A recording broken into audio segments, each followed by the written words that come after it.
एक आदमी रात के समय अपने घर जा रहा था। रास्ते में चलते चलते अचानक से आवाज आई, ठहरो। आवाज सुनकर वह रुक गया। उसने पलट कर देखा मगर कोई उसे नजर नहीं आया। वह वापस फिर से अपने रास्ते पर चल दिया। आवाज दोबारा आई, कहाँ जा रहे हो, रुक जाओ। वो व्यक्ति रुक गया। वो जिस रास्ते पर जा रहा था उस रास्ते के एक तरफ दूर तक घने पेड़ लगे हुए थे। आवाज वहीं से गूंजी थी। उस व्यक्ति ने उन्हीं घने पेड़ों की ओर नजर दौड़ाई। तभी कहा गया, घबराओ मत, तुम्हें कोई नुकसान नहीं पहुंचाने के लिए रोका गया है, बल्कि इसमें तुम्हारे फायदे की ही बात है। तुम कौन हो? उस व्यक्ति ने पूछा। यह सवाल अभी मत करो। पर तुम मुझे दिखाई क्यों नहीं दे रहे? फिक्र मत करो, बहुत जल्दी मैं तुम्हारे सामने प्रकट हो जाऊंगा। तुम मुझे अपना नाम बताओ। मेरा नाम सुभाष है। सुभाष, ध्यान से देखो उस जमीन को जो तुम्हारी आंखों के सामने है। उस जमीन के किसी एक हिस्से पर तुम्हें कुछ चमकता हुआ नजर आएगा।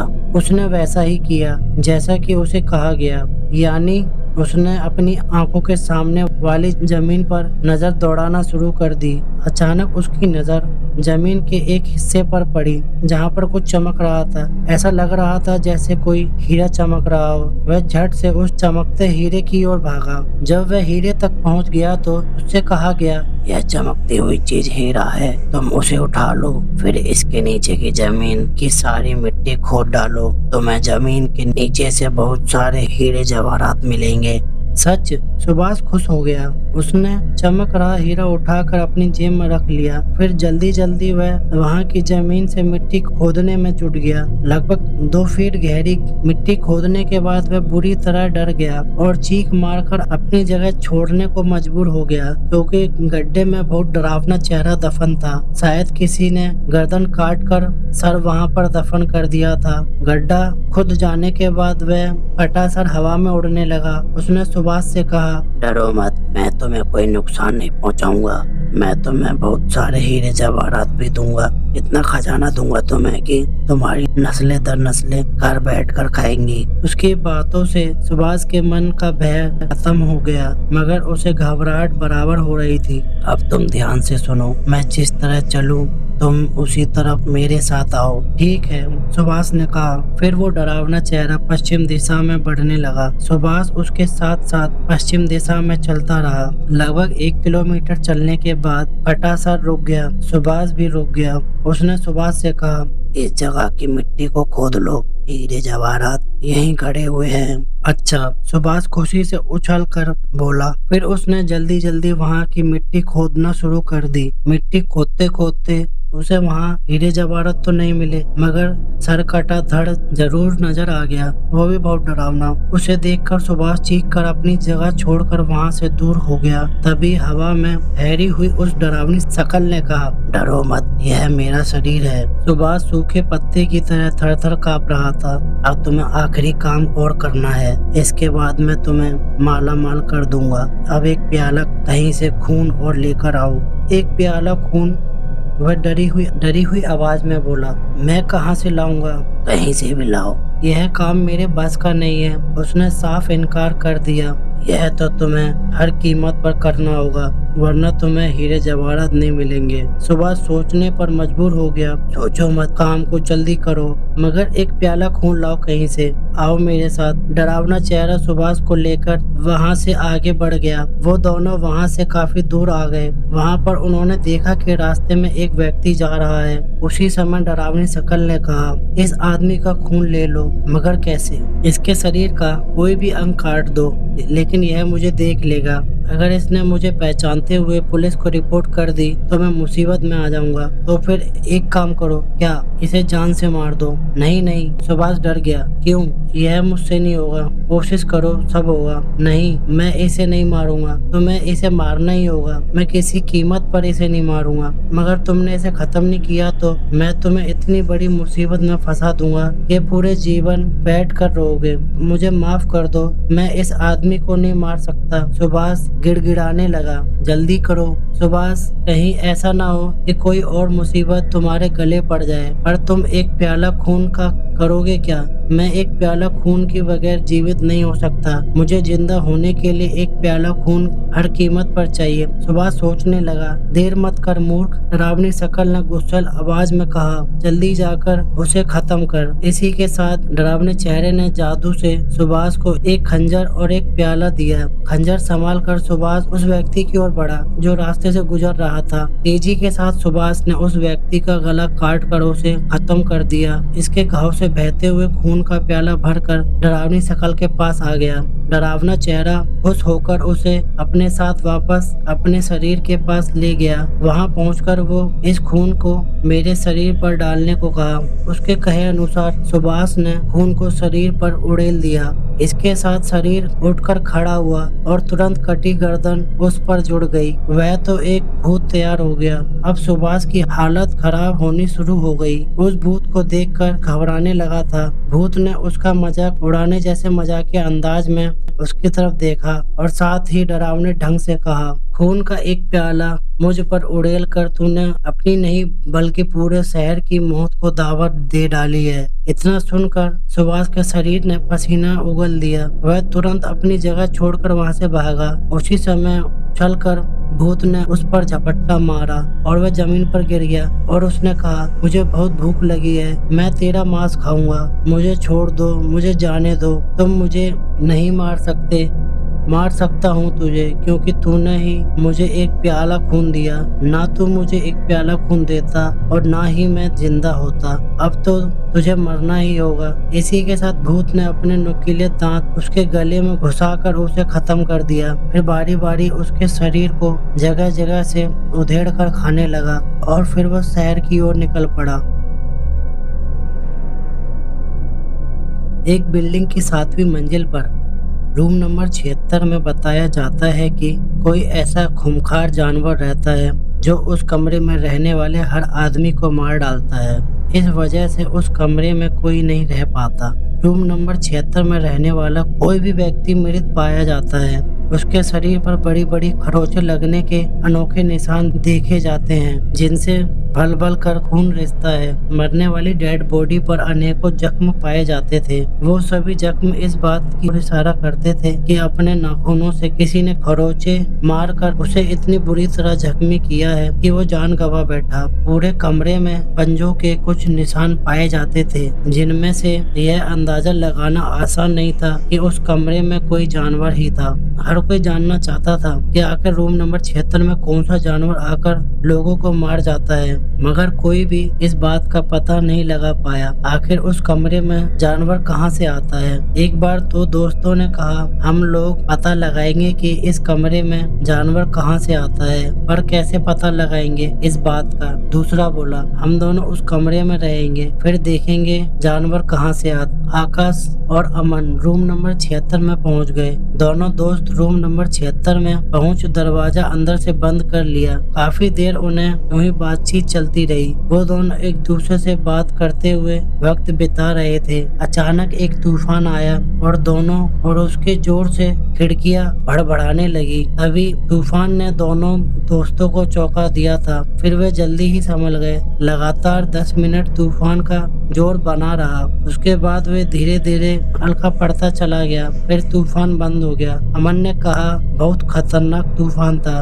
हाँ, मैंने ऐसा तूफान पहली बार देखा है। मैंने भी खिड़कियां मजबूती से बंद की थी, मगर फिर भी इतनी जोर जोर से हिल रही थी। इस तूफान में एक अजीब सा नयापन था। क्या लगता है क्यों था एक अजीब सा नयापन? कुछ नहीं, आकाश थिंकिंग पोजीशन में बोला। मुझे इस बात से कोई अंदाजा होता है क्या? अमन ने गंभीरता से पूछा। किस बात का? आकाश ने उसकी आंखों में झांकते हुए गंभीर आवाज में पूछा। मुझे तो लगता है कि यह तूफान उसी जानवर के आने का पैगाम था जिसका इंतजार हम यहाँ कर रहे हैं। अमन ने कहा, लगता है यही है, मगर इस बात को समझाना मुश्किल है कि जानवर से तूफान का क्या मतलब है? जानवर को आना ही है तो वह अपने आने से पहले तूफान क्यों भेजेगा? बलाएं जो होती हैं वो इसी तरह कारनामों को करती है। मुझे तो यकीन हो चला है कि जानवर आने वाला है। अगर यह सच है तो अच्छी बात है, उसे जल्द से जल्द आना चाहिए। आकाश बोला, मुझे तो लग रहा है कि अब थोड़ा ही वक्त जा रहा है जानवर के आने में, और कुछ ही देर में जानवर उनके सामने होता है और फिर वो उन्हें मार डालता है। इस बात की सच्चाई को बताने के लिए अब वो दोनों जिंदा नहीं बच पाते और सुबह उन दोनों की लाश बिल्डिंग वालों को मिलती है।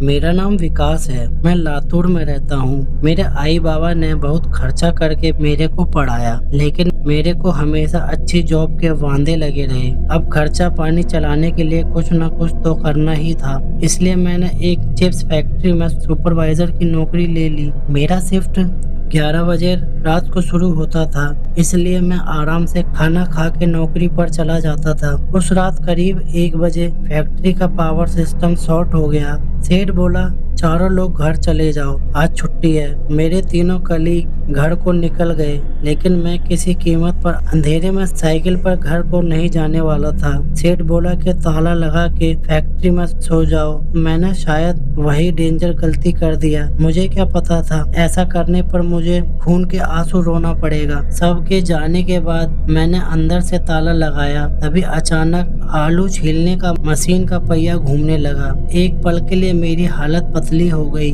मेरी धड़कन तेज हो गई। मैं चिल्लाया, कौन है वहाँ? लेकिन कोई जवाब नहीं आया। मैं फुर्ती से ताला खोल के फैक्ट्री से बाहर जाने लगा, लेकिन पनौती कहीं का ताला खुल ही नहीं रहा था। धीरे धीरे मुझे एहसास होने लगा कि मेरे आसपास गर्म हवाएं चलने लगी है। सच्ची बोलूं, उस टाइम मेरे को रोना आ रहा था, लेकिन मैं हिम्मत करके दूसरे दरवाजे की ओर भागा। मैं किसी भी तरह फैक्ट्री से बाहर निकलना चाहता था। अचानक मेरी नजर फावड़े पर गई। मैं उसे उठाकर दरवाजे पर ठोकने लगा। मेरा ऐसा करने पर एक अजीब घटना हुई। मेरा शरीर तहखाने की ओर खींचने लगा, जैसे कि कोई अदृश्य आत्मा मुझे अंधेरे में घसीटना चाहती हो। धीरे धीरे मेरे को एहसास हो रहा था कि मौत करीब है। मुझे बार बार आई बाबा का ध्यान आ रहा था। डर भगाने के लिए मैंने जोर जोर से बड़बड़ाना चालू किया। मेरा ऐसा करने पर तो वहाँ पर और माहौल खराब हो गया। अचानक मेरी नजर बिजली के स्विच बॉक्स की ओर गई। वहाँ पर एक गंजा नजर आया। उसका चेहरा साफ नहीं था। मैंने थोड़ा और साइड होकर उसे देखा तो मेरी चीख निकल गई। उस सर की आंखें नहीं थी और उसके आसपास घना काला धुआं था। मैं फिर एक बार फैक्ट्री का ताला खोलने की नाकाम कोशिश करने लगा। तभी एक झटके से मेरी इमरजेंसी लाइट ऑफ हो गई। अब मैं घोर अंधेरे में खड़ा पागलों की तरह चीखें मार रहा था। कुछ ही देर में मेरे पैर ठंडे पड़ गए। मैं उसी जगह घुटनों पर बैठ गया। मेरी सांस उखड़ रही थी। शायद मैं आने वाली भयानक मौत के लिए मन ही मन तैयार हो रहा था। अधमरी सी हालत में मुझे महसूस हुआ कि एक फौलादी पंजे ने मुझे खींचना शुरू किया। उस भयानक भूत की घटिया गंध को याद करके मेरे को आज भी उल्टी आ जाती है। कुछ देर बाद महसूस हुआ कि मैं ढेर सारी परछाइयों के बीच में अधमरा पड़ा था। वह सब एक दूसरे को देखकर फुसफुसा रहे थे, जैसे कि कोई चंडाल का दल शिकार खाने से पहले बातचीत कर रहा हो। धीरे धीरे उन सब की आवाजें तेज होने लगी। मैंने नजर दौड़ाई तो मुझे वही गंजा बिना आंखों वाला गुस्सैल सर सामने दिखा। अचानक उसने गरम खोलता हुआ पंजा आगे बढ़ाया और मुझे दरवाजे की ओर खींचना शुरू किया। इस घटना के बाद मैं बेहोश हो गया। सुबह हुई तो मैंने देखा कि मैं फैक्ट्री के बाहर मिट्टी पर पड़ा था। मैं अपना हाथ पैर हिला नहीं पा रहा था। सुबह की शिफ्ट वाले कारीगर आए, तब मुझे अस्पताल ले गए। डॉक्टर बोला माइनर हार्ट अटैक हुआ है। उस टाइम के बाद मेरे को लगातार ब्लड प्रेशर की दवाई भी खानी पड़ती है। मैंने वो नौकरी भी छोड़ दी। भगवान जाने फैक्ट्री में क्या बला थी और मैं तालाबंद फैक्ट्री में से बाहर कैसे आ गिरा। गणपति देवता की कृपा है, वरना आज यह बात बताने के लिए मैं जिंदा नहीं होता। दोस्तों, मेरा नाम सुधांशु है। मैं बिहार का हूँ, लेकिन 30 सालों से मेघालय में नौकरी कर रहा हूँ। यह तब की बात है जब मेरी उम्र लगभग 5 साल की रही होगी। मेरा एक छोटा भाई था, मुझसे कोई 2.5 साल छोटा, कुछ दिनों से बीमार चल रहा था। शाम का वक्त आंगन के किनारे एक खटिया लगी थी जिस पर मैं पैर किए लेटा हुआ था। माँ मेरे सिरहाने की तरफ के कमरे में मेरे बीमार भाई की देखरेख कर रही थी। उसकी हालत बहुत खराब थी। मेरे पिता घर पर नहीं थे और मेरी बड़ी बहन पिताजी को मोहल्ले में ढूंढकर बुलाने गई थी। मैं गुमसुम आकाश की तरफ ताक रहा था। अचानक मैंने देखा 2 लड़के, एक तो गहरे नीले रंग का और दूसरा हल्के बैंगनी रंग का, उम्र करीब 13-14 साल, हाथ में हाथ डाले आकाश की ओर उड़ते जा रहे थे। माँ की जोरों से रोने की आवाज आई। मैं खटिया पर उठकर बैठ गया। बहन लौटकर नहीं आई थी और ना ही पिताजी। पीछे मैंने जाना कि मेरा छोटा भाई मर चुका था। तब से आज तक तकरीबन 7 साल गुजर चुके हैं, लेकिन मैं आज भी साफ साफ याद कर सकता हूँ उन उड़ते लड़कों को। अगर मैं चित्रकार होता तो उनका चित्र बना कर देता। वह क्या था, वे लड़के कौन थे, मेरे छोटे भाई के मरने और उन लड़कों को देखने में क्या संबंध हो सकता है।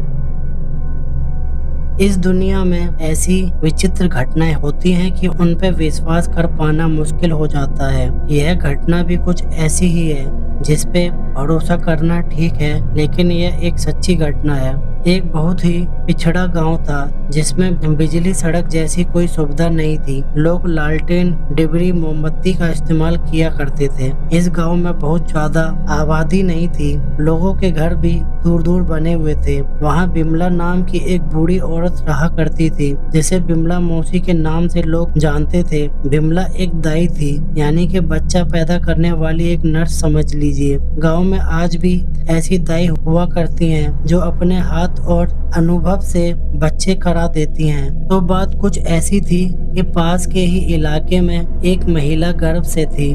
उसका 6ठा महीना चल रहा था। उसका पति किसी काम से शहर गया हुआ था। उस रात उसके पेट में बहुत तेज दर्द हुआ। वो दर्द बर्दाश्त नहीं कर पाई और उसकी मौत हो गई। जब तक कोई दाई बुला पाता, उस महिला ने दर्द से दम तोड़ दिया। उस मृत का पति घर लौटा तो वो बहुत रोया। उसने गांव वालों के साथ लाश का अंतिम संस्कार करके उसे कब्रिस्तान ले जाकर जमीन में दफन कर दिया। बहुत से गाँव में आज भी लोग किसी के मरने के बाद उसकी लाश को जलाने की बजाय जमीन में गाड़ दिया करते हैं। पत्नी की मौत का सदमा उसे बर्दाश्त नहीं हुआ और कुछ दिन बाद वो भी खुद गांव छोड़कर कहीं चला गया। 3 महीने बीत चुके थे इस घटना को घटे हुए। एक रात जब बिमला अपने घर में सोई थी, तब उसके दरवाजे पर दस्तक सुनाई पड़ी। कोई बहुत जोर जोर से दरवाजे को पीट रहा था। इन आवाजों में बिमला की नींद खुल गई। 60 वर्ष की बिमला ही अकेली रहती थी। उसके आगे पीछे कोई नहीं था इस दुनिया में। उसने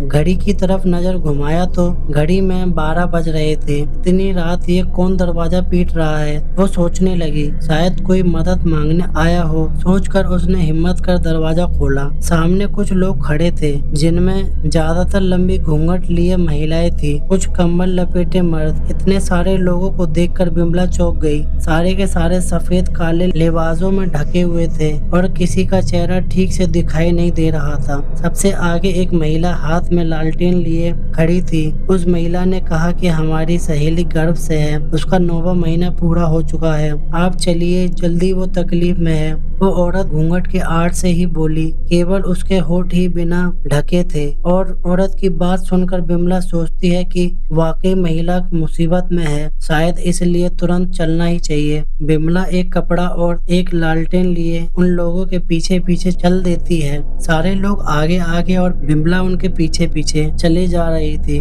रास्ते भर कोई किसी से बात नहीं कर रहा था, बस एक सीध में सब चले जा रहे थे। इतने में बिमला ने गौर किया कि वो कब्रिस्तान की तरफ मुड़ने लगे। इस पर उसे शक हुआ कि भूत प्रेत चुड़ैल के पैर उल्टे होते हैं और यहाँ भी विमला को उल्टे पैर ही नजर आए। यह देखकर विमला का हलक सूख जाता है। वो समझ जाती है कि इन लोगों के साथ आकर उसने कितनी बड़ी गलती कर दी। अब भागे भी तो कैसे, ये लोग भूत हैं, रास्ता छीन ही लेंगे। बहरहाल बिमला उनके पीछे चलती रही। थोड़ी ही देर में वो सब कब्रिस्तान पहुँच गए जहाँ एक गर्भवती महिला दर्द से करा रही थी। बिमला ने देखा तो ये वही महिला थी थी जिसका 3 महीने पहले गर्भवती अवस्था में दर्द से मौत हो गई थी, जिसे इसी कब्रिस्तान में दफन किया गया था। शायद आज उसकी डिलीवरी का वक्त था। विमला सब कुछ समझ चुकी थी, मगर फिर भी वो ये सब कुछ ऐसे कर रही थी मानो उसे मालूम ही नहीं चला हो। ये लोग भूत हैं। गर्म पानी और बाकी की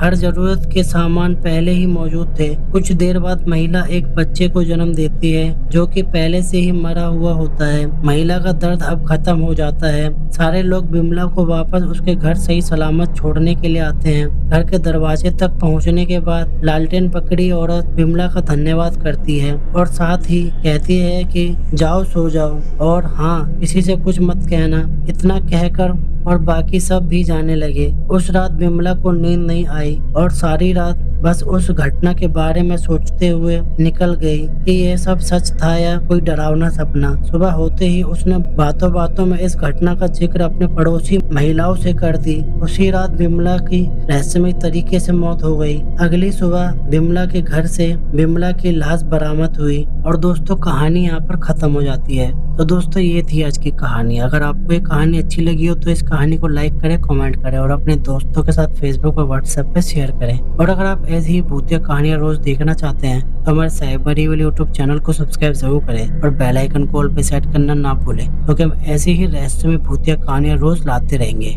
और दोस्तों वीडियो पूरी देखने के लिए धन्यवाद।